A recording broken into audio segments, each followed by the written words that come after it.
de la cristiandad medieval, de la Alta Edad Media, periodo del Renacimiento también, y con el otro extremo que estaba sacando las luces del Evangelio, que vendrían a ser los teólogos de la alta como Martín Lutero y Ulrico Zwinglio en Zúrich. Y pienso que la primera forma en la cual podríamos partir en esta conversación sería poder exponer un poco la controversia que hubo ese tiempo, porque la forma más adecuada de la cual nosotros podemos partir todo este tema es yendo hacia el origen de esta controversia, y que tiene que ver con lo que se exponía por el lado de la teología medieval, la teología católico-romana medieval, y por otro lado por la doctrina protestante. Cuando nosotros nos hacemos la pregunta respecto a cuál es la diferencia entre la teología protestante o reformada y la teología católico-romana, en cuanto a la salvación, claramente, nunca vamos a encontrar una diferencia en cuanto a la fuente de la salvación. Es decir, ambos lados van a decir que la fuente de la salvación es el Dios uno y trino. Tampoco vamos a encontrar diferencias en cuanto a la causa por la cual nos viene esa salvación, porque ambos extremos van a decir que la causa instrumental, o sea, esa causa por la cual nos viene el don de la salvación, es Jesucristo. El tema que tiene que ver con la herencia está enteramente ligado con la relación que se tiene de las obras con la salvación. Entonces, partiendo desde ese punto es que nosotros podemos comenzar ya a darnos cuenta de cuáles van a ser las diferencias, las opiniones y las controversias que van a ir caracterizando a este periodo de comienzos del siglo XVI. Lo que el monje agustino, como Martín Lutero, el abogado francés Juan Calvino, el pastor predicador Ulrico Zwinglio, con lo primero que ellos se toparon en el momento de su reflexión fue con una pared que impedía que los cristianos de ese tiempo pudieran gozar de su salvación, y que tenía que ver con algo que los esclavizaba, y que en cierto punto les cerraba también las puertas del cielo, y que tiene que ver con la interpretación medieval que estos grandes teólogos escolásticos hicieron en su reflexión acerca de la salvación de Dios. Lo que nosotros podemos entender al poder leer algunos textos del siglo XII, siglo XIII, que fue el auge de esta teología que creció en las universidades de Francia y otros lugares, es que ellos entendían la salvación de diversas maneras. No podemos decir que entre los teólogos de la Edad Media había una sola doctrina de la salvación. Habían varias posturas. Y dentro de estas posturas hubo una que se fue más acercando a lo que la Iglesia católico-romana medieval fue dejando como la suya propia. Y que fue, de hecho, cuando los reformadores alzaron su voz, que la teología católico-romana en el Concilio de Trento oficializó ciertas doctrinas que tienen que ver con la salvación.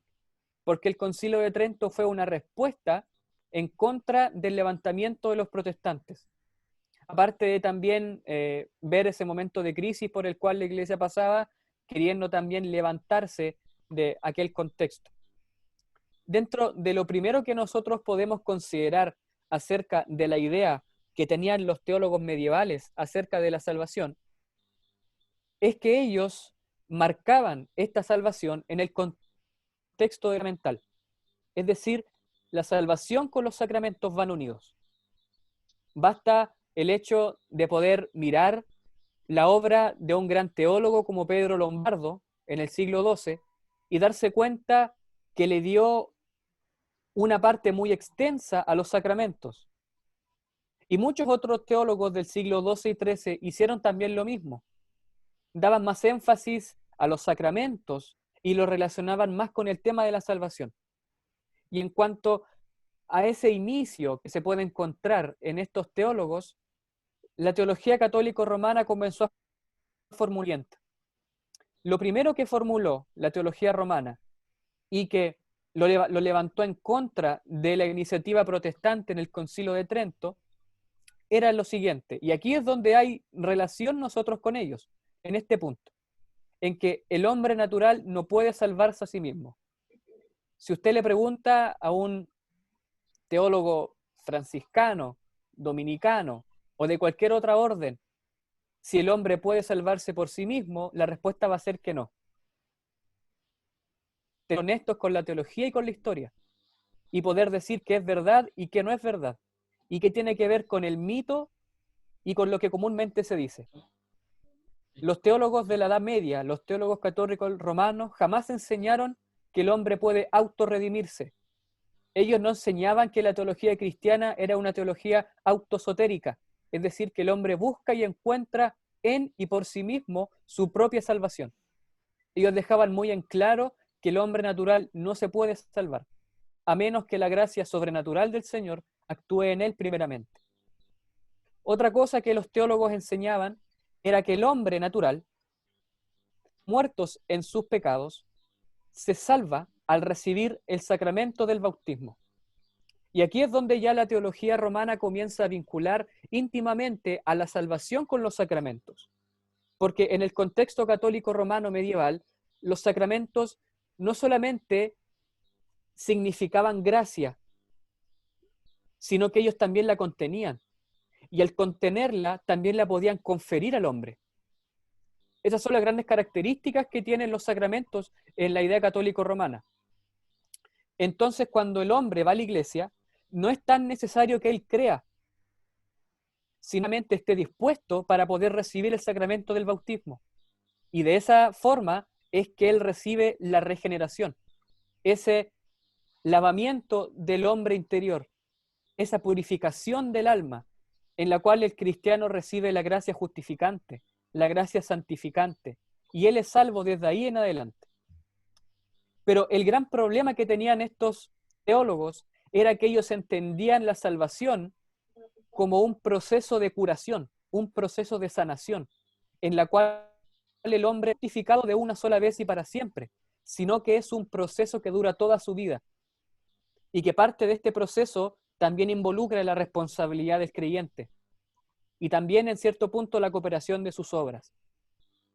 Entonces, esto fue lo que ellos enseñaron en ese tiempo, de que el hombre era salvo no tanto por medio de la fe, no tanto por un asentimiento intelectual, por una confianza y por una convicción del mensaje del Evangelio, que nos presenta a un Cristo listo y dispuesto para salvarnos, sino que también era necesario recibir el bautismo como causa de la salvación, porque el bautismo significaba la salvación, contenía esa gracia y la confería al creyente. Otra cosa que también se enseñaba, aparte de que en el sacramento del bautismo el hombre recibía la regeneración y la justificación, era que esta gracia que se recibe por el bautismo se puede perder, y se puede perder por el pecado mortal. Se llama así porque mata la gracia que se recibe en el sacramento. Entonces el creyente perder esta gracia. Es como se puede decir en un contexto más arminiano, puede perder la salvación. Algo similar a ese punto. Otra cosa que también se desprendía de la teología medieval era que esta gracia que el creyente perdía al cometer pecado mortal, voluntariamente, era que esta gracia sí se puede recuperar, sí hay esperanza para el fiel devoto que peca mortalmente. Y esta esperanza reside nuevamente en los sacramentos. Inicia la salvación por medio del sacramento, se preserva por medio del sacramento y culmina también. El creyente que perdía esta gracia justificante la puede volver a recuperar por medio del sacramento de la penitencia, donde ahí el creyente obedecía las ciertas prescripciones, las ciertas penitencias que el sacerdote, luego de la confesión, le iba a entregar para que él las realizara diligentemente. Otra cosa que también se enseñaba era que el creyente, aún sin cometer el pecado mortal, sus obras realizadas después de ser cristianos eran obras meritorias. No todas las obras del cristiano eran meritorias, sino más bien las obras que por su naturaleza obligaban a Dios a responderlas. Eran obras que hacían que Dios las recompensara por su naturaleza. Eran obras meritorias.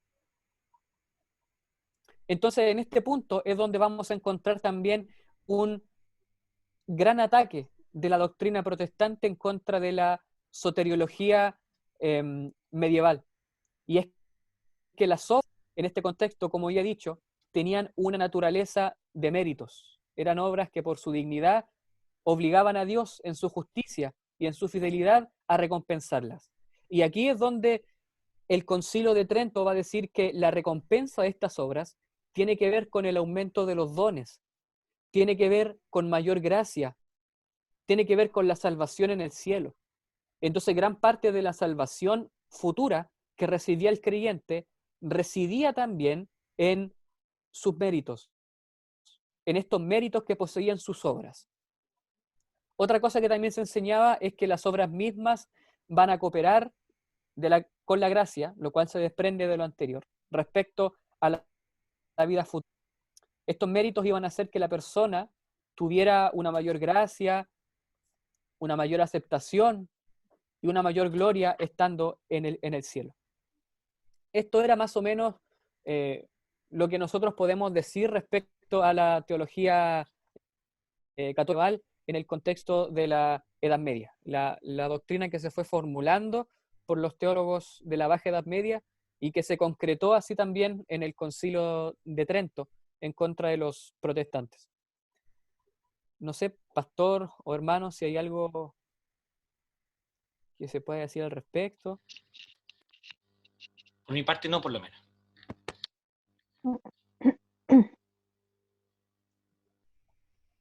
Ya. Bueno, este tema no quedó ahí, sino que como bien sabemos los reformados protestaron en contra de estas doctrinas, calificándolas como doctrinas que solamente se centran en tradiciones de los hombres y no según la palabra del Señor. Y también los teólogos protestantes fueron meditando sobre la doctrina, porque la teología va naciendo por la reflexión que hace la Iglesia. Y en este sentido, las ideas protestantes en cuanto a las obras en la salvación es la siguiente. Al igual que la postura medieval, los protestantes confesaron que el hombre no puede salvarse a sí mismo y que la única fuente de la salvación encuentra en aquel que tiene el único nombre que se le ha dado para salvar, como dice el apóstol Pedro en Hechos 4, y que es Jesucristo, el Hijo de Dios. En ese punto estaban absolutamente de acuerdo. En segundo lugar, la idea protestante consistía en que el hombre, cuando es salvo, es decir, en virtud del principio de la regeneración en su vida, en virtud de la gracia de la justificación en su vida, él puede realizar buenas obras, y no antes. Aquí también está de acuerdo con la postura católico-romana, porque la postura católico-romana te enseña que las buenas obras se realizan con la gracia, y que se realizan después de recibir el sacramento, no antes. No es una teología pelagiana, no tiene que ver con eso. Recordemos que el apóstol Pablo nos deja muy en claro que los creyentes fueron predestinados y fueron elegidos por Dios y fueron salvados por la gracia, por medio del vehículo de la fe, para que llegaran al destino de las buenas obras, para que ellos pudieran realizar buenas obras. La visión protestante de la salvación y de las obras es ver con que el creyente es salvo para, no salvo por, sino salvo para las buenas obras. No hace las buenas obras antes de la gracia, las hace después de la gracia, con la gracia y en virtud de la gracia, y no en virtud de sí mismo. Otra cosa que también vendría a enseñar la postura protestante era que las obras no son la causa de la salvación, en absolutamente ningún sentido, sino que son efectos, son resultados de la misma salvación. El apóstol Pablo en Romanos 6 habla de que nuestro cuerpo debe ser dedicado a la justicia, a las obras de la justicia. Podríamos hacerlo si aún estamos muertos en pecados. Jesucristo también en Mateo capítulo 5 habla de que debemos realizar las buenas obras para glorificar a Dios, pero tampoco podríamos glorificar a Dios si estamos en enemistad con Él, es decir, viviendo una vida de forma no regenerada por el Espíritu Santo. Entonces, en base a estos versículos y muchos otros más, los teólogos protestantes entendieron que las obras vienen después de la salvación. las obras son frutos de la justificación, porque la justificación, aunque viene solamente por fe, aunque viene sola en sí misma, sí tiene un resultado, y el resultado son las obras. Otra cosa que también enseñaron los teólogos protestantes, y que se encuentra en las palabras de las Escrituras, es que las obras dependen de la gracia del Señor. Recordemos que Jesús nos dice que sin Él no podemos hacer nada, y que estamos unidos a esta vid para que produzcamos frutos de justicia, y que si estamos despojados de esta vid no podemos producirlos. Solamente unidos a la gracia, solamente unidos al Jesús crucificado, es que nosotros podemos realizar estas obras de justicia. Y solamente de esta manera es que nosotros, al realizar las buenas obras, podemos, como le dijo Cristo al apóstol Pablo, conformarnos solamente con la gracia del Señor, bastarnos de su gracia. Otra cosa que también habían enseñado era que estas obras no son meritorias en sí mismas, ni por sí mismas. Es decir, aunque nos esforcemos en cumplir los mandamientos del Señor, eso no va a causar en nuestra vida final, es decir, en la entrada a la gloria, que merezcamos algo. No recompensa, porque claramente las obras de los creyentes son compensadas, el trabajo de los creyentes es recompensado, tanto en esta vida como en la futura, pero eso no quiere decir que serán recompensadas en el sentido de recibir más gracia, de recibir una mayor salvación, una mayor aceptación ante Dios en la gloria celestial. Porque recordemos que la única causa meritoria de la salvación del creyente se encuentra en los méritos de Jesús, ya que solamente por la gracia los hombres son salvos y mediante la fe, la cual ni siquiera proviene de nosotros, sino que es que Dios pone por su gracia en el alma, en la mente y en el corazón del hombre. Otra característica que también los teólogos protestantes sacaron adelante era que estas obras no son impecables en sí mismas, siguen estando manchadas en pecado, siguen estando sucias por la contaminación que aún habita en el corazón del creyente. Por esa razón el cristiano grita ante Dios el grito que hacía el apóstol Pablo: miserable de mí, ¿quién me va a liberar y salvar de este cuerpo de muerte, de este cuerpo mortal de pecado? Es porque las obras de los cristianos también quedan contaminadas con este pecado residente que aún queda en nuestro corazón y que aún se expresa por la forma y manera en la cual nosotros vivimos.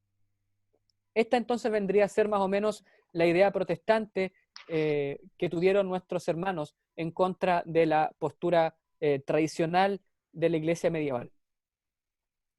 Ahora bien, hay un punto importante aquí, y es donde tanto teólogos católicos romanos como los hermanos protestantes se cabecearon un poco, y que tiene que ver con Santiago y San Pablo. Habían muchos que desechaban la carta a Santiago, como fue en el caso de Martín Lutero, al comienzo, porque veían que esta epístola contradecía la predicación del apóstol.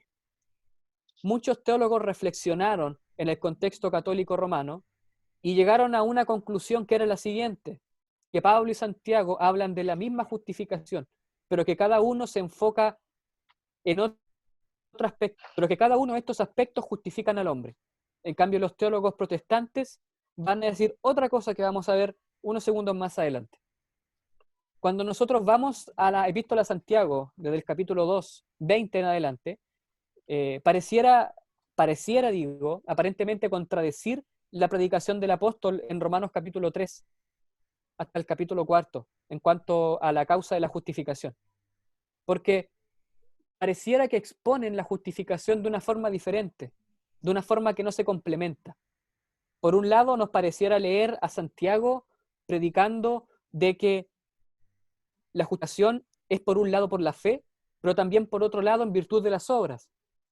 Y también tenemos un apóstol Pablo predicando que la justificación solamente es por medio de la fe sola, donde las obras de la ley ni las obras de la vida moral tienen importancia como causas para la justificación. Esto causó un gran dolor de cabeza en muchos teólogos.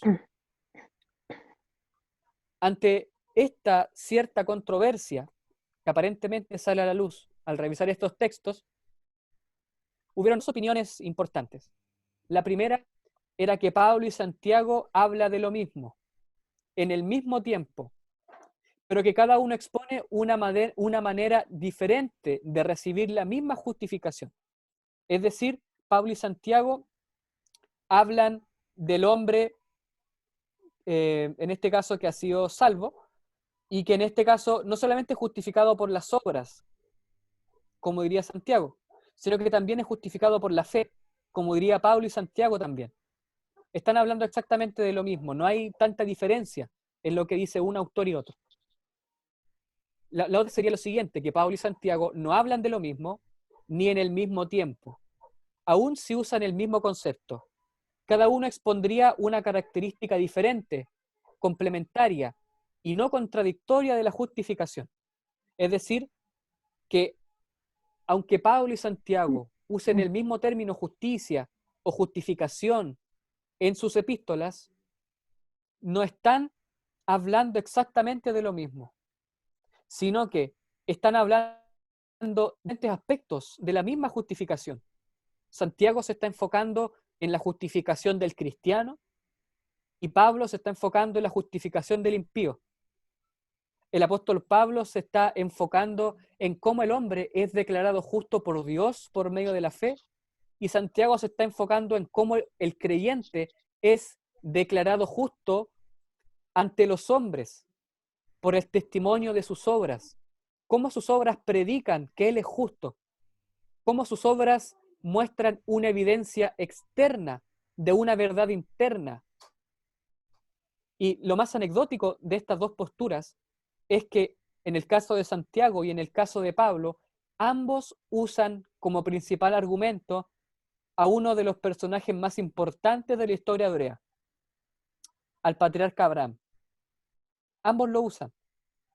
Por un lado, Pablo va a decir que Abraham fue justificado por la fe, y por otro lado, Santiago va a decir que fue justificado por las obras, particularmente por lo que ocurre con el sacrificio de su hijo Isaac.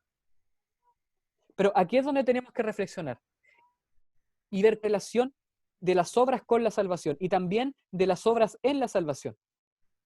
El apóstol Pablo está hablando en Romanos capítulo del 3 al 4 acerca de lo que ocurre al comienzo de la vida del llamamiento de Dios de Abraham, desde el capítulo 12, 15 y 17 en adelante, cuando Dios le predica el evangelio a Abraham, como predica también el apóstol en Gálatas, y Abraham cree, y esa justicia, y esa fe, perdón, le fue contada por justicia. Entonces, para Pablo, en este contexto, Abraham no está siendo un cristiano, sino que es un gentil que viene de Ur de los Caldeos y cree en la predicación de Dios y es justificado.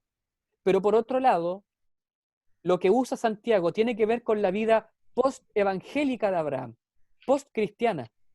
En el capítulo 22 de Génesis, cuando ocurre esta gran obra que demuestra que Abraham había sido justificado, que da evidencia de que su fe no estaba muerta, que muestra que su fe no es estéril, sino que es viva, y que realmente Él es justo, y que tiene que ver con lo que ocurre en el capítulo 22, con esa gran prueba del sacrificio de su hijo. Entonces ya por ese punto vamos a darnos cuenta que están hablando de diferentes cosas, pero que son características esenciales de la justificación. Por un lado, Abraham y todos nosotros fuimos justificados al ser llamados por Dios, al ser sacados de nuestra tierra del pecado, de nuestra parentela del pecado, y al creer en el Evangelio. Y por otro lado, somos declarados justos, no ante Dios, sino ante los hombres, dando evidencia de nuestra justificación pasada por medio de nuestra vida, por medio de nuestras obras. Eso tiene que ver más o menos el contexto de la epístola a Santiago. Demostrar que el cristiano verdadero no tiene una fe intelectual con la cual él cree que Dios existe, porque no se diferencia de la doctrina y la fe de un demonio, sino que es una fe viva, una fe que demuestra, que expone, que predica con su propia vida. Una fe que muestra externamente una realidad interior. Una fe que demuestra en toda su vida lo que ha ocurrido una sola vez y para siempre en el creyente. Esa declaración de Dios, ese acto libre de su gracia por el cual Él declara justo a los hombres por medio de la fe. Bueno, nos encontramos en el contexto de la Reforma Protestante Y sería necesario que también pudiéramos ir ante estos hombres que nos enseñan cada día acerca de la doctrina del Señor. Martín Lutero, en base a esta cuestión, dijo lo siguiente: la justicia no es el resultado de las, sino solamente de la fe sin obras, no en parte, sino todo de una sola vez. Aquí Martín Lutero estaba atacando, en cierto sentido, la postura de la justificación progresiva, esta justificación que era vista como un proceso de curación moral, en el cual el cristiano no era justo de una sola vez y para siempre, sino que toda su vida duraba la justificación. Entonces él dice que la justicia no es el resultado de las obras, sino que viene una sola vez y es por medio de las obras, una sola vez y para siempre, así como el sacrificio de Jesús. Ulrico Zwinglio, el reformador de Zúrich, en una de sus confesiones que se titula Las 67 conclusiones, él dijo lo siguiente: nuestras, siempre que sean buenas, es decir, realizadas en Cristo, son buenas obras. Para el reformador de Zúrich, no basta con que nosotros donemos dinero a la Teletón o que le demos algo a un mendigo. Este acto tiene que estar basado en Jesús. Tiene que venir desprendido de la vida que se recibe por medio de Jesús. Esta obra tiene que estar alimentada por la savia de Jesús, por la savia de su madero. Tiene que estar alimentada por la fe. No es una obra deliberada que cualquier hombre puede realizar, sino una fe que está en Cristo. Solamente así la obra es de dignidad, de buena obra. Juan Calvino dijo lo siguiente en su institución: el Señor llama nuestras las obras que nos ha dado para hacer. Es decir, estas buenas obras han sido determinadas por Dios, predestinadas desde la eternidad para que el cristiano las realice. Por eso que Dios habla de nuestras obras. No tanto porque provienen de nosotros, sino porque Dios en la eternidad las decretó para que nosotros las pudiésemos realizar en virtud de la regeneración. Thomas Cranmer, este primer ministro anglicano protestante, dijo lo siguiente, hablando acerca de la fe: la fe no excluye el arrepentimiento, la esperanza, el amor, el pavor y el temor de Dios, que se unen a la fe en todo hombre que es justificado, pero los excluye del oficio de justificar, de modo que aunque estén todos juntos, en el que justificado, no justifican juntos. Es decir, aunque la justificación no solamente se recibe, sino que también produce, lo que produce no justifica. No porque el fruto de la justificación sea el amor, el pavor, la esperanza, la fe, el arrepentimiento de los pecados, eso no quiere decir que sean causas de justificación, sino que son frutos, están juntos pero a la vez separados. Uno es una causa y otro es un resultado.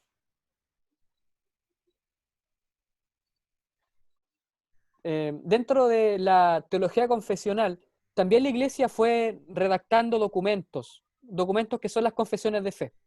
Y dentro de estas, para no leerlas todas, tenemos dentro de las primeras confesiones más importantes la confesión belga, que dice lo siguiente en el artículo 24: así pues, es imposible que esta santa fe sea vacía en el hombre, ya que no hablamos de una fe vana, sino de una fe tal que la Escritura la llama fe que obra por el amor y que mueva al hombre a ejercitarse en las cosas que Dios ha mandado en su palabra, las cuales, si proceden de la buena raíz de la fe, son buenas y agradables a Dios, por cuanto todas ellas son santificadas por su gracia. La confesión de Basilea, también una de las primeras confesiones del territorio suizo-alemán, decía lo siguiente: aunque esta fe es continuamente ejercitada, señalizada y por consiguiente confirmada por obras de amor, no atribuimos a las obras, que son el fruto de la fe, la justicia y satisfacción por nuestros pecados. Por el contrario, las atribuimos solamente a una confianza y fe genuina en la sangre derramada del Cordero de Dios. La segunda confesión, el bien confesión suiza, decía lo siguiente: las obras realmente buenas solamente surgen de la fe viva por el Espíritu Santo, y que los creyentes las hacen conforme a la voluntad y el mandamiento de la palabra de Dios. Aquí también se encuentra una confesión luterana, la confesión de Augsburgo, que en síntesis expone exactamente lo mismo que la anterior. Los artículos irlandeses, que fue una confesión de fe de la Iglesia Reformada de Irlanda en el siglo XVII, dice, aunque las buenas obras, que son frutos de la fe y que vienen después de la justificación, no pueden hacer satisfacción por nuestros pecados y soportar la severidad del juicio de Dios, sin embargo, son agradables delante de Dios y aceptas por Él en Cristo y brotan de una viva y verdadera, la cual debe ser discernida por ellos como un árbol lo es por su fruto. Y aquí también como último tenemos la confesión escrita en parte por Juan Calvino y por la Iglesia de Ginebra, la confesión galicana, que dice lo siguiente: la fe no solamente no enfría en nosotros el deseo de vivir para bien y santamente, sino lo contrario, engendra, excita y produce necesariamente las buenas obras. Y ahora resta que Dios, para efectuar nuestra salvación, nos regenere y nos capacite para hacer el bien. Esta es más o menos la declaración confesional que la Iglesia Reformada ha declarado durante todos los siglos. Bueno, también tenemos otra declaración que viene a ser la del Catecismo de Heidelberg, y que para mí es una de las declaraciones más breves, pero a la vez más precisas en cuanto a lo que son las buenas obras, y que se encuentra en la pregunta 91 del Catecismo, donde allí el autor pregunta qué son las buenas obras, y el Catecismo dice que las buenas obras son únicamente las que se realizan con fe verdadera. Luego, las que se realizan conforme a la ley de Dios, las que solamente son para la gloria de Dios, y no las que vengan de nuestras intenciones o que broten de las instituciones humanas. Esa es una definición muy precisa acerca de lo que vienen a ser las obras en cuanto a la salvación y la vida del creyente. También podemos encontrar nosotros en la Confesión de Westminster, en el capítulo 16, que allí estos teólogos de la Asamblea se enfocaron acerca de las buenas obras. Y este punto de las buenas obras aparece en la mayoría de las confesiones reformadas, porque forma parte sustancial de la espiritualidad reformada. Y allí estos teólogos dividieron este capítulo en varias partes, donde ellos expusieron el origen de las obras, de que estas obras son solamente las que Dios ordena en su palabra. También ellos hablaron de que estas buenas obras deben ser hechas en obediencia a los mandamientos del Señor, como segunda característica, pero que también estas buenas obras no tienen la capacidad de producirse por nosotros mismos, sino más bien por el Espíritu de Cristo, y que Él produce en nosotros el querer como el hacer según su buena voluntad. Otra cosa también que se declaró en la confesión es que por más que hagamos buenas obras, vamos a alcanzar una perfección plena en esta vida. Todo lo contrario a lo que enseñaba Pelagio. No podemos alcanzar una perfección completa en nuestra vida. Y que aunque hayamos pensado que hicimos todo lo que teníamos que hacer, no hemos hecho absolutamente nada. Y somos lo que dijo Jesús, siervos inútiles. Bueno, ¿qué es lo que nosotros podemos desprender acerca de las buenas obras en la salvación? Y la relación que tienen las buenas obras y la salvación. Lo primero es que tengamos que comprender ello de la fe. La fe, aunque viene, la salvación, perdón, aunque viene sola, no queda en el cristiano sola, sino que en el cristiano produce, porque es una fe viva. Procrea en nosotros buenos sentimientos, deleites, gratitud, una vida de justicia. Cuando entendemos el misterio de la fe, cuando tenemos claro que la fe no solamente es un conocimiento intelectual, sino también un conocimiento de la verdad de Dios, una confianza y un sentimiento que nos viene con nuestro pecado y la muerte de Jesús, vamos a poder entender que esta fe es una fe activa, una fe eficaz, una fe que produce, y una fe que solamente va a pasar la prueba del crisol por medio de la experiencia. Es decir, una fe que solamente va a llegar a la meta al demostrar que era una fe viva y que se demostraba no solamente en lo que creemos, sino también en la forma en cómo vivimos. No solamente cómo vivimos en la comunidad eclesiástica, sino también cómo vivimos con nuestra familia, en nuestro trabajo, en todo el lugar donde nos vamos desenvolviendo en este peregrinar. Otra aplicación práctica también es vivir una vida bajo la nueva creación. El Nuevo Testamento se centra en un aspecto escatológico que tiene que ver con el fin de los tiempos.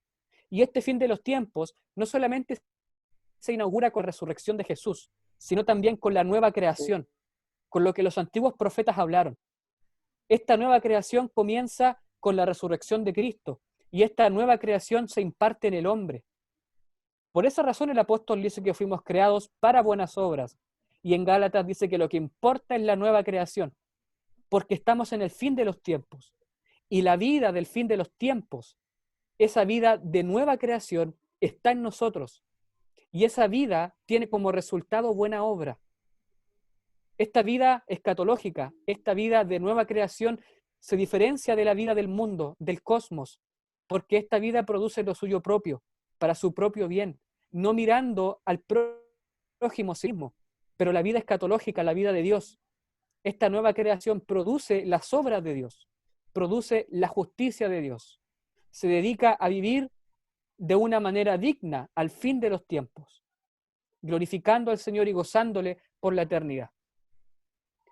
Otra cosa también que podemos desprender es que tengamos claro el ejercicio piadoso de la vida cristiana bajo la gracia.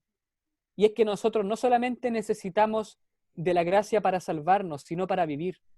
Y que nuestras obras, para que sean dignas de Dios, deben estar bautizadas por la gracia. Una vida dependiente de la gracia divina hará al hombre negarse a sí mismo, no buscar lo suyo propio, reconocer a Yahvé en todos sus caminos y confesar que su competencia proviene de Dios y no de sí mismo, como diría el apóstol. Una vida bajo la gracia, una vida de obras bajo la gracia, resultado de la gracia, hará que vivamos una vida completamente piadosa. Otro punto para estar culminando es que estas obras tienen que ver con la seguridad cristiana. Porque las obras no solamente, en primer lugar, glorifican a Dios, no solamente, en segundo lugar, son efectos de la salvación en nuestra vida, sino que también las obras confirman la salvación.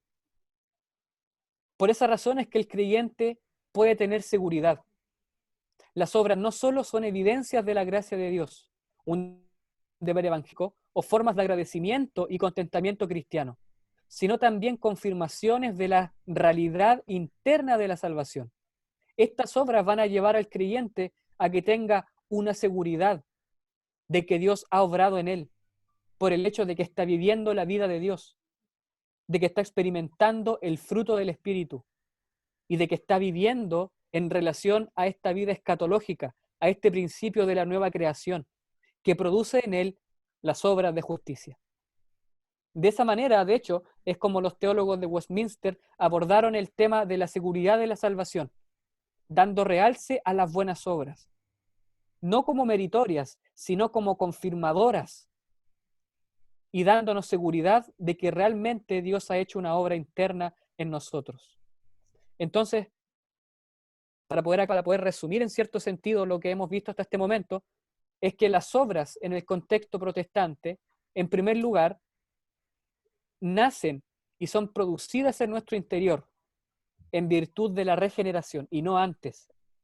Son producidas para la gloria del Señor. Confirman la salvación en nosotros. Y por último punto, salvación y obras sí tienen relación. No como muchas veces pensamos, poniendo hasta las nubes el punto de sola gracia o sola fe, dejamos a un lado el resultado de la sola gracia pensando que las obras ya no tienen relación con el cristiano salvo.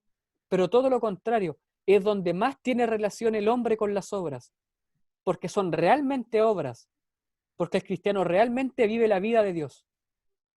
Entonces, por medio de todo esto que hemos estado viendo, podemos confesar sin problemas soli Deo gloria y por sola gracia, porque no tenemos esa tensión de que si produzco buenas obras van a hacerme más salvo, o si produzco obras son necesarias, sino que vamos a estar tranquilos, sabiendo que las buenas obras son confirmaciones de la gracia y son frutos de la gracia del Señor. Y que nos van a llevar, a vivir como lo resume nuestro catecismo, glorificando al Señor y gozando de Él por siempre, teniendo esa confianza de que le pertenecemos a Él tanto en la vida como en la muerte, a nuestro Señor Jesucristo. Entonces, hermano, ese ha sido el tema en este momento. Pastor.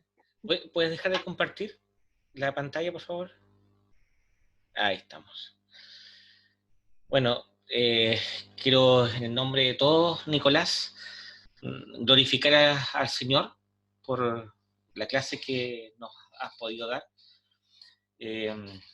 Sin lugar a dudas, hemos tenido una tremenda bendición de escuchar el aporte de los teólogos reformados, los teólogos padres de nuestras confesiones, a través de tu palabra. Y quedamos todos muy atentos a cuándo va a salir publicada las confesiones para poder comprarlas así, pero diligentemente. No vamos a esperar ningún tipo de descuento, no te preocupes. Ahora viene quizás un momento de preguntas, donde libremente cada quien puede preguntar algo que haya generado un poco de duda, o que necesite ser clarificado.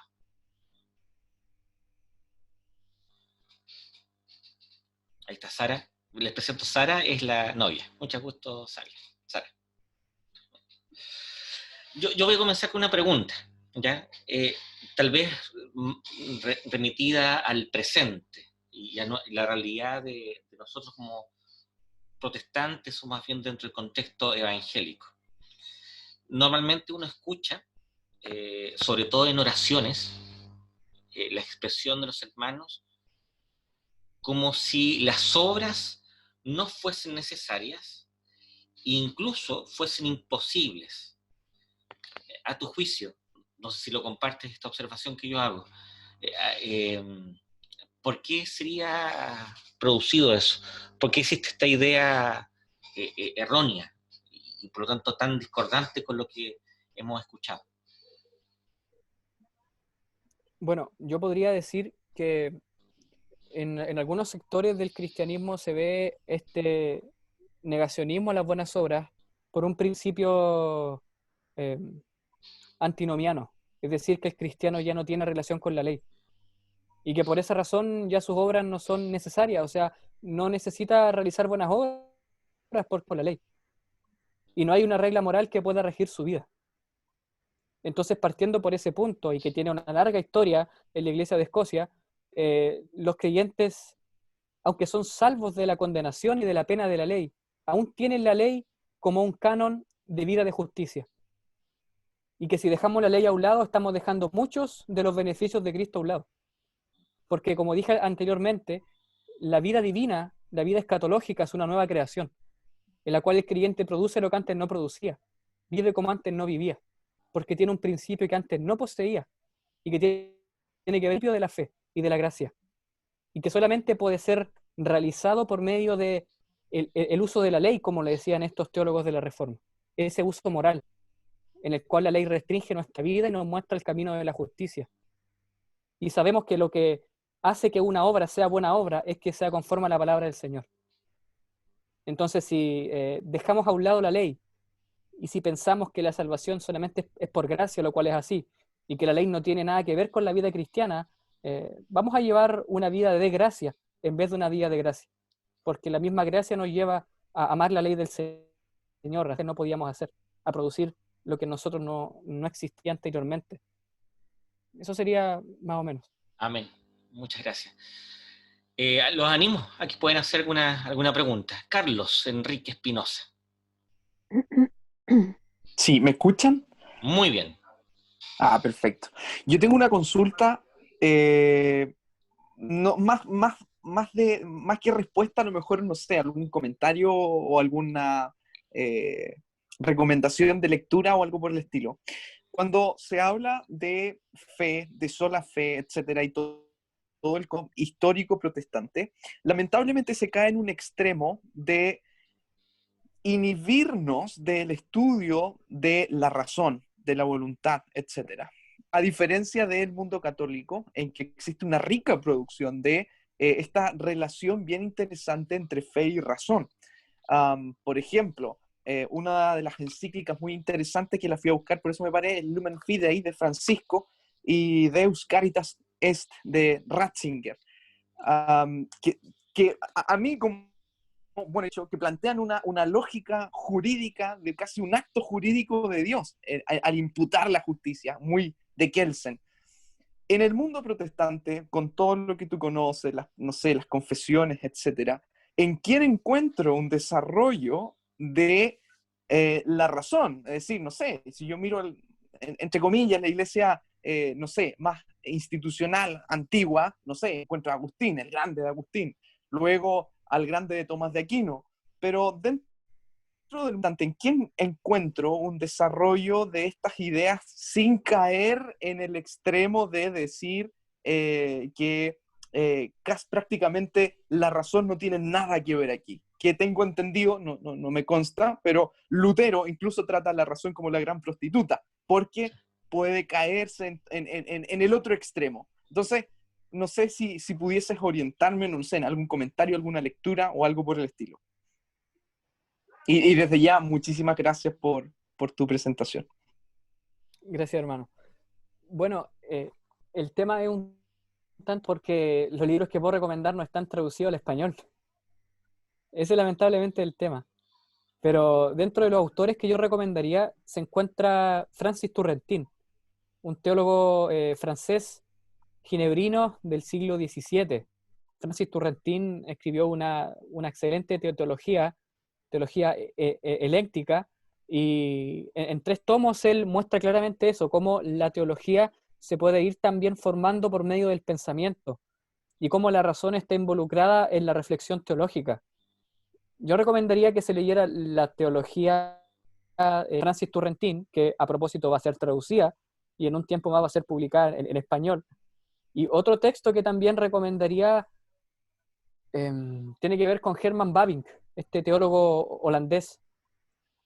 Él escribió también varios textos acerca de la fe y la razón, y sobre todo en su dogmática reformada, que de hecho el pastor Carlos tiene por ahí atrás.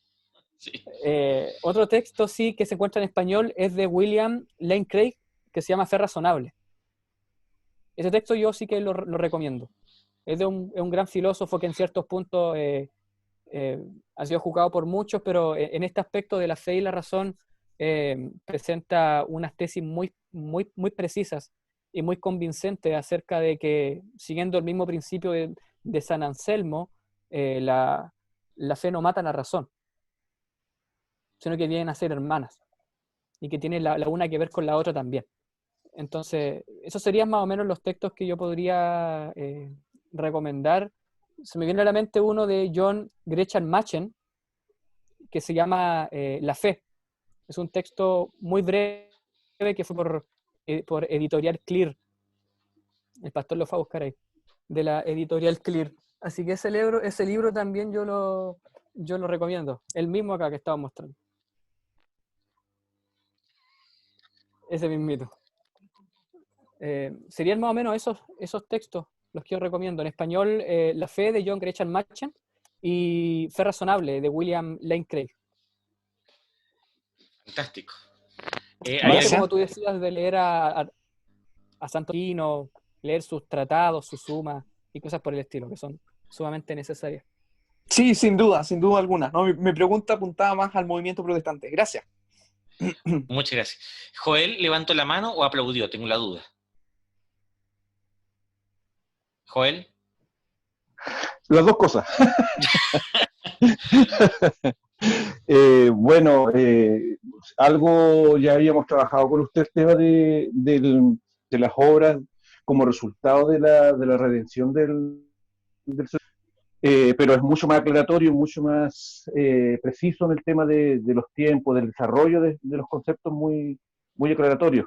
Pero la consulta, al ser las obras, actos que se miden en tiempo, muchas veces no es medible la cantidad de obras de acuerdo al resultado de esa misma salvación.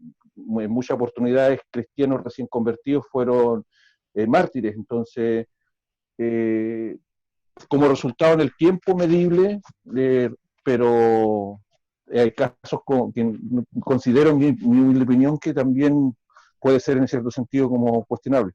Y es por lo menos lo que he podido leer en la historia de la Iglesia, han sucedido casos así.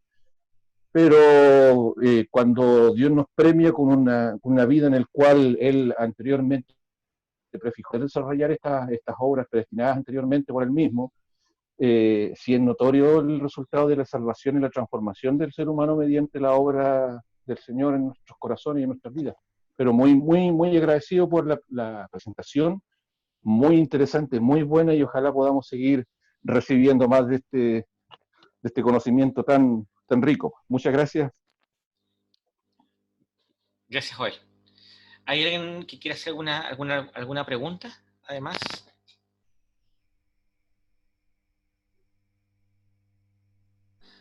Yo tengo otra pregunta. Yo también, después. ¿Quién fue? Yo, Charlotte. Charlotte. Aquí estás. Perfecto.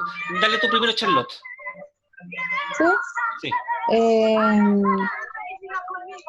Para hablar con las personas, no sé, católicas, que vienen de educación Charlotte, católica. disculpa. Charlotte, disculpa, es que se escucha una música de algunos hermanos que tienen encendido el micrófono. No, sí, es la canción de la música de la Nati. En la casa de Charlotte todo el día es música. Todo el día. Es que mi hermana es pentecostal. Ya, pero ahí le doy toda la música. Ya se fue la onda. Ya. En el caso de, para, no sé, recomendación de literatura o algún libro para yo recomendar y leerme igual, para los hermanos católicos que tienen como que se van hasta este otro extremo de obras son demasiado importantes para ellos, pero desde el punto de la caridad. Es como alguna literatura como para poder, no sé, recomendarles a ellos que quizás venga de, no sé, algo que sea como más adecuado, que tampoco sea 100% protestante, como lo que recién estaba preguntando, no me acuerdo quién, pero no sé, algo que me puedan recomendar, porque si uno les recomienda como literatura así como netamente protestante, igual como creerla, entonces de pronto dentro de los pre-reformadores puede haber algo, no sé, que me puedan recomendar como para abordar ese tema. ¿Se entendió, no? Creo que hubo un punto en el cual no entendí. Yeah. Pero por lo que yo entiendo, tiene que ver con literatura que no necesariamente sea de protestantes. Ajá. Es como para abordar el tema de las obras con un católico. Bueno, encuentro un tanto, en mi opinión, un tanto difícil ese tema, tratando de sacar literatura del mismo catolicismo romano. No porque no haya, sino porque no se encuentra, yo creo, a una gran disponibilidad. Lo que yo pensaría es que pudiera usar libros de un contexto protestante, pero que no se le diga a la persona que es un libro protestante. Hay uno que se me viene a la mente que es de Francisco La Cueva, que es este breve texto, Catolicismo Romano. Es súper chiquitito. En este texto él aborda la perspectiva católico-romana de la teología y la iglesia, comparándola con la postura protestante que él tiene. Hay cosas donde no estamos de acuerdo con Francisco La Cueva y otras que sí, pero en este libro uno encuentra varios puntos buenos y de hecho viene con un apéndice sobre cómo predicar el evangelio a un católico romano. Entonces este texto es bien bueno.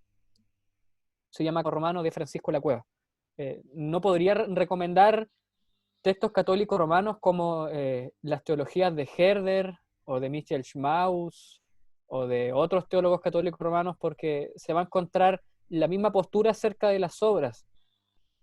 Se va a encontrar el mismo tema, o sea, obras que vienen por medio del amor, obras meritorias. Casi todos van a seguir a Tomás de Aquino, a Lombardo y a este grupo de teólogos de la Edad Media.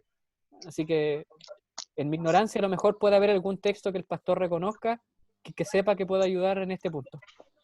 Sí, ahí, bueno, así me evangelizaron a mí. Ustedes saben de que a mí la primera persona que me presentó el evangelio fue el obispo Alfred Cooper. Yo no sé por qué no terminé anglicano, Carlos, es un misterio eso.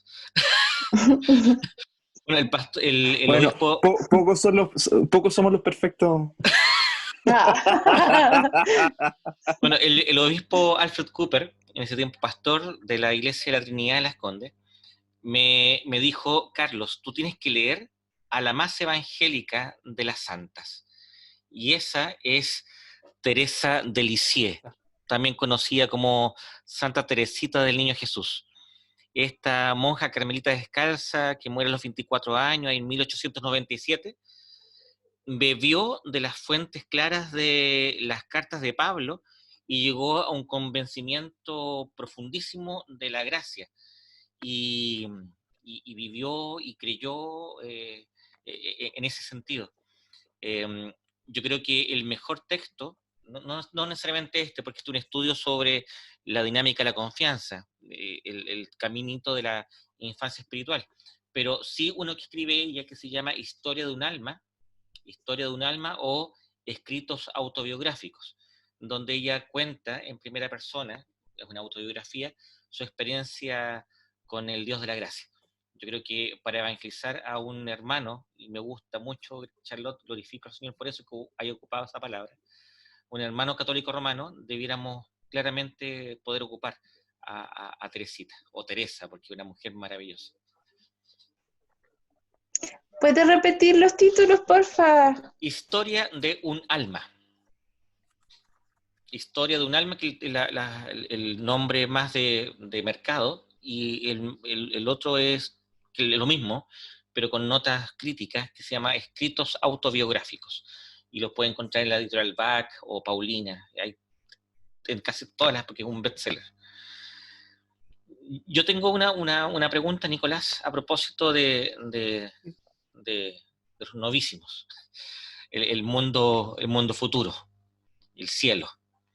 ¿De qué forma inciden nuestras obras meritorias en Cristo con respecto a nuestro sitio, por decirlo así, en la eternidad?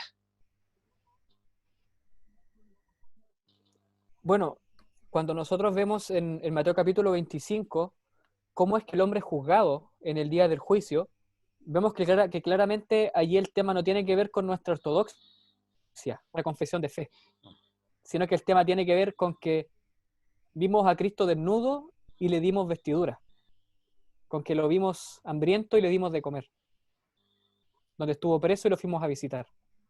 Y eso Jesús lo relaciona con su iglesia. Entonces, la vara de medir del juicio final, que es la apertura para entrar a esta vida eterna en el contexto del último día, tiene que ver con eso, tiene que ver con lo que los creyentes hicieron en su vida evangélica, en Cristo para la iglesia.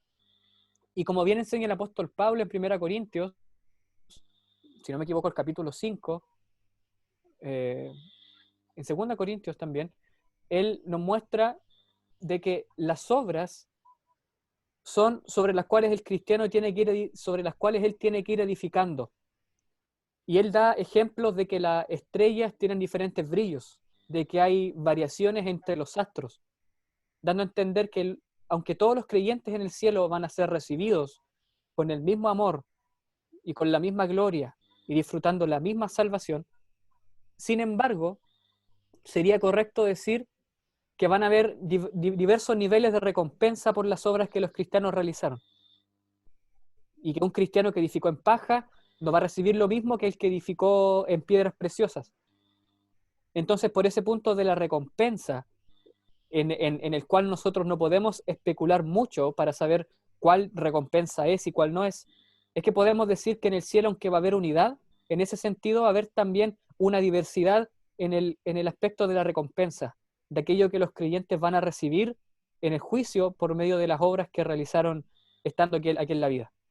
Entonces, creo que se puede decir eso, de que no todos los cristianos igualmente recompensados, así como no todas las estrellas tienen el mismo fulgor, pero que todos, aún estando en esa misma unidad en virtud de la regeneración en Cristo, sí van a tener diferentes usos, diferentes recompensas y una gran variedad de restituciones por lo que ellos hicieron. Muchas gracias, Nicolás.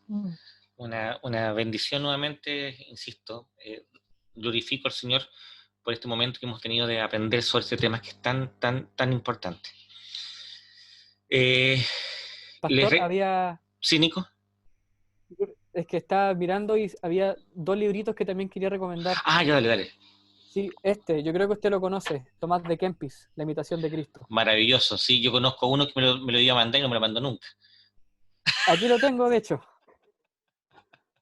La doctrina de San Francisco de Sales, este teólogo tremendo. ginebrino francés del siglo XVI. Que se Estos 2 textos son con Juan Calvino. Y con Farel también después. Claro. Maravilloso. Este texto es muy bueno, La imitación de Cristo, de Tomás de Kempis, un libro de espiritualidad súper bueno, que se encuentra publicado por Editorial San Pablo, por la editorial de la Biblioteca de Autores Cristianos y por la Claretiana. Sí. Y este texto también, no sé si estará saliendo, Luz en tu camino, Doctrina de San Francisco de Sales. Yo no lo he visto nunca. Se lo voy a mandar algún día. Maravilloso. Joel, levantaste la mano, te veo tu mano levantada, Joel. Sí, pastor, acá mi señora, que es muy perspicaz, hace la siguiente consulta. Hola, pastor, ¿cómo está? Hola. Mire, escuchando aquí al hermano, me surge la siguiente duda. Así que hemos sido predestinados para salvación, y el hermano explicaba que cada uno va a recibir una recompensa distinta. ¿Estamos predestinados ya cada uno a esa recompensa? O sea, pongámosle un estatus. El Señor, porque Juan me decía, son obras preparadas por el Señor para cada uno de nosotros. Es decir, que Él ya sabe cuál va a ser el estatus que vamos a tener cada uno de nosotros. Él ya tiene predestinado que uno va a estar, como dice el hermano, que construye en paja, el otro en roca, el otro... o sea, el Señor tiene predestinado nuestro grado arriba en el cielo, en la vida eterna. Quita que perpicado usted, Lorena. Nicolás. Esa es mi mujer. El apóstol Pablo en Efesios 2:10 dice que las obras que los creyentes realizan son obras que han sido preparadas de antemano. Sí. Es decir, obras que han sido predeterminadas, que han sido predestinadas por Dios. Entonces, partiendo desde el punto de que Dios nunca aprende en su deidad, él no aprende, no se informa, ni tampoco deja de aprender, ni tampoco eso es un ignorante. Él conoce todas las cosas. Y él conoce claramente, como decía la hermana, respondiendo a la pregunta, él sí conoce el grado de recompensa y de estatus, por así llamar, que va a tener el creyente en la gloria. Pero también ese estatus ha sido predeterminado, porque la misma obra que le dará el estatus ha sido predeterminada. Y esto viene por una sentencia común, y es que todo lo que sucede y va a suceder depende del decreto del Señor. Nada de lo que ocurre de forma libre, en el sentido de que Dios no tenga nada que ver con ello, y que ocurra en virtud de sí mismo. Todo tiene que ver con el decreto del Señor. Y Dios ha decretado todas las cosas que van a ocurrir, como enseña en la confesión. Entonces, partiendo por ese punto, nosotros podemos decir que sí, que Dios, en virtud del decreto, de la predestinación de todas las cosas, que no solamente tiene que ver con los bienes temporales, sino con los bienes futuros, Dios también conoce la recompensa de los creyentes, porque Él lo sabe todo. Y también conoce el estatus en el cual va a llegar cada creyente, porque no solamente el estatus es predestinado, sino también la obra que causa el estatus. Perfecto. Entonces, como ya estamos predestinados, se me viene la siguiente duda. Supongamos que yo estoy predestinada para quedar en el nivel de paja, por darle un ejemplo, o en el nivel 1. En vano yo puedo hacer 1000, ya que yo sé que ahora, según las obras, voy a tener un estatus. En vano yo hago 1000 obras para lograr un mejor estatus, y mi estatus ya va a ser ese, ¿cierto? La verdad es que ese no debería ser, de hecho, el pensamiento del creyente, Exacto. ya que las buenas obras, como enseña Jesús en Mateo capítulo 5, tienen que ser para glorificar al Padre. Entonces, si partimos desde ese punto de que las obras son para glorificar al Señor y que las obras aseguran y con nuestra salvación, no tendríamos por qué preocuparnos acerca de la recompensa que vamos a recibir por ellas, ya que ni siquiera sabemos cuál va a ser el estatus o la recompensa que vamos a recibir, porque aún no estamos en el tiempo donde se va a decir tal sentencia en contra de nosotros. Lo que el cristiano tiene que tener en mente al realizar estas buenas obras es que ellas tienen que ser para Dios y que tienen que ser para la gloria del Padre.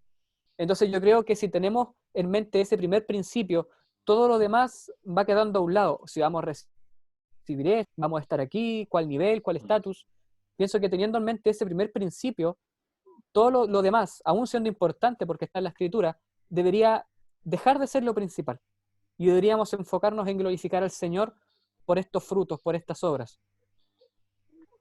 Ya, muy, muy clarito. Muchas gracias, hermano. Muchas gracias nuevamente a todos por su asistencia. Gracias, Nicolás. Gracias, Angie. Yo me equivoqué en antes. Yo no sé cómo el Carlos no me pegó. Confundí la Sara con la Angie.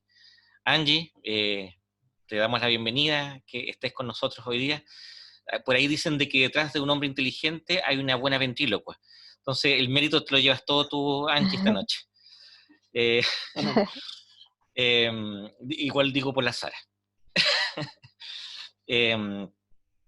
Les recuerdo que la próxima semana tenemos la bendición de recibir al presbítero Luis Pino Moyano, quien nos va a exponer acerca de la visión protestante del fin de la cultura y la sociedad. ¿Cuál es el plan de Dios con respecto al mundo, en definitiva? Entonces, usted ya conoce al presbítero Luis Pino Moyano, va a estar acompañándonos la próxima semana. Les dejo cordialmente invitados. Y nuevamente les doy las gracias al Nico por haber estado desde Temuco, el sur de la distancia, ahí acompañándonos en este Zoom. Vamos a terminar poniendo nuestro corazón en las manos del Señor, y le voy a pedir por favor a nuestra hermana Fabiola Regada que pueda ofrecer una oración a nuestro Señor.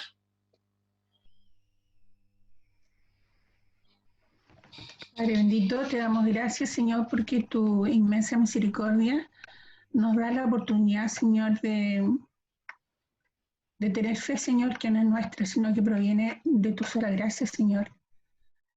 Te damos gracias por esta oportunidad, Señor, de estudio, en que una vez más confirmamos, Señor, que tú eres soberano sobre todas las cosas. Te damos gracias, Señor, porque tú sostienes el universo, Señor, porque tú nos preparas, Señor, para ser mejores cristianos, Señor, con estas buenas obras que son solamente gloria tuya y que no tiene nada para que nosotros nos gloriemos, Señor.